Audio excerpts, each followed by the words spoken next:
மதுரை மேற்கு சட்டமன்ற தொகுதிக்கு உட்பட்ட சோலைக்கலபுரம் பகுதியில் ரூபாய் 1.5 லட்சம் மதிப்பீட்டில் தொகுதி மேம்பாட்டு நிதியிலிருந்து கட்டப்பட்டுள்ள புதிய அங்கன்வாடி மையத்திற்கான பூமி பூஜையில் முன்னாள் அமைச்சர் செல்லூர் ராஜு கலந்து கொண்டார்.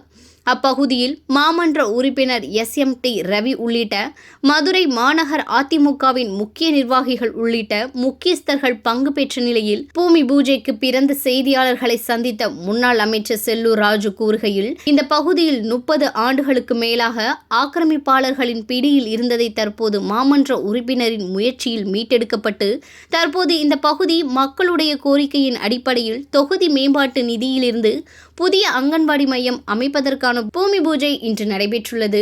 உலக பிரசித்தி பெற்ற அருள் மீனாட்சி சுந்தரேஸ்வரர் ஆலயத்தில் தீ விபத்து நடந்த வீர வசுந்தராயர் மண்டபத்திற்கு கற்கள் எடுக்கும் பணி அதிமுக ஆட்சி காலகட்டத்தில் நடந்தது. ஆனால் அதை முழுமை பெறாமல் குடமுழக்கு நடத்தக்கூடாது என்பது ஆன்மீக அன்பர்களின் கருத்து. மக்கள் வரி பணத்தின் மீது, மோசடி கட்டிடங்கள் மீது விதிக்கப்பட்ட வரிகளில் இயல்பு உள்ளிட்ட 200 கோடி ஊழலுக்கு உடந்தையாக இருந்தவர்கள் ராஜினாமா கைது உள்ளிட்டவர்கள் நடைபெற்றது. மதுரை மாநகராட்சியில்தான் 17 கோடி ரூபாய் திட்ட மதிப்பீட்டில் மாடக்குளம் பகுதியில் கரைகளை பலப்படுத்தக்கூடிய பணிகள் நடைபெற்று வரக்கூடிய வேளையில் கரைகள் பலவீனமின்றி உடைப்பு ஏற்பட்டது. பிறகு பல நாட்கள் கழித்து அமைச்சர் மூர்த்தி அங்கே சென்றார்.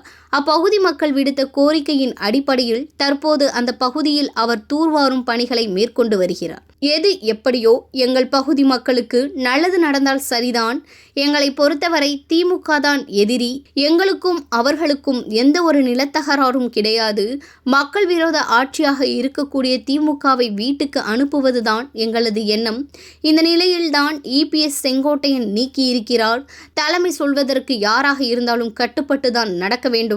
எனக்கு கூட தான் மன வருத்தம் இருக்கு. யாருக்கு மன வருத்தம் இருந்தாலும் அதை பொதுச் செயலாளரை பார்த்துதான் சொல்ல வேண்டும். அதை விட்டுவிட்டு ஊடகங்கள் வாயிலாக தெரிவிக்க கூடாது என்றார்.